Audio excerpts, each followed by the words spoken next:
আর অনেকে বলে বেড়াচ্ছে না আমি টাকার কথা বলেছি, আমি মোটেই বলিনি।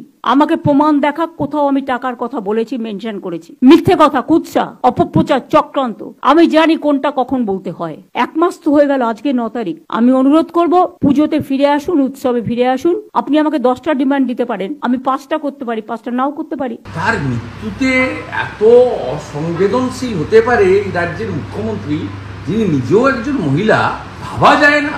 আমাদের মানুষ বলা হয় যেহেতু আমাদের মধ্যে হুঁশ আছে, কিভাবে মিথ্যা কথাগুলো উনি বলছিলেন প্রেসে যে টাকা দিতে চাইনি, স্মৃতি রক্ষার জন্য কিছু করতে চেয়েছিলাম। কত বড় মিথ্যা কথা।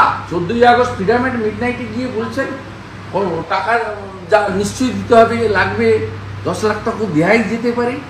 কত বড় মিথ্যা কথা। মাত্র 15 দিনে, মানে 14 তারিখ থেকে এখনো 1 মাস হয়নি। কি ভয়ঙ্কর কথাবার্তা। বলছে উৎসবে ফিরুন। কি ভাবছেন কি আপনি? সুপ্রিম কোর্টের বিচার শেষ হয়ে গেছে না মানুষের বিচার? আমি তো প্রথম দিন থেকে বলে এসেছি, ওনার নবান্নতে ভাবখানা, এটা তো রাজনৈতিক লড়াই নয়, এটা বিজেপি বা বিরোধী দলকে হারিয়ে জিতলাম, জিতে গেলাম তা নয়। যেভাবে উনার আজকে মিথ্যা কথা, অঙ্গভঙ্গি, কথাবার্তা, মুখের face is the index of mind, এটা একটা ওনার হিংস্রতা, ওনার প্রতিহিংসা পরায়ণতা, ওনার যে অন্তর্নিহিত একটা ক্রোধ, তার বহিঃপ্রকাশ বাঙালি আজকে দেখলো। এরপরে পশ্চিমবাংলার মানুষ বিচার করবেন। এইরকম একটা নির্লজ্জ মিথ্যাবাদী, এইরকম একজন অমানবিক, যার হৃদয় নেই। জুনিয়র ডাক্তাররা মেরুদণ্ড রেখে এসেছিলেন বিনীত গোয়েলকে।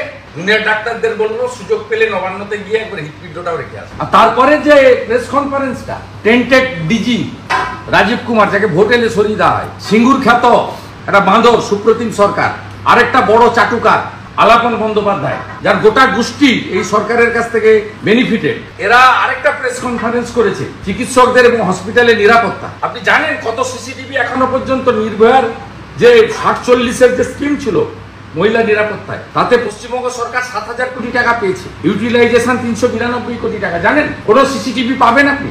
জুনিয়র ডাক্তারদের আন্দোলনকে সুপ্রিম কোর্টকে দেখিয়ে প্রত্যাহার করার জন্য কার্যত বাধ্য করানো হলো। তৃতীয়ত, সিসিটিভি লাগানোর নামে পুলিশের আইপিএসদের আরো কোটি কোটি টাকা চুরি করার বন্দোবস্ত করে দেওয়া হলো। যার গেল তার গেল। এরা 10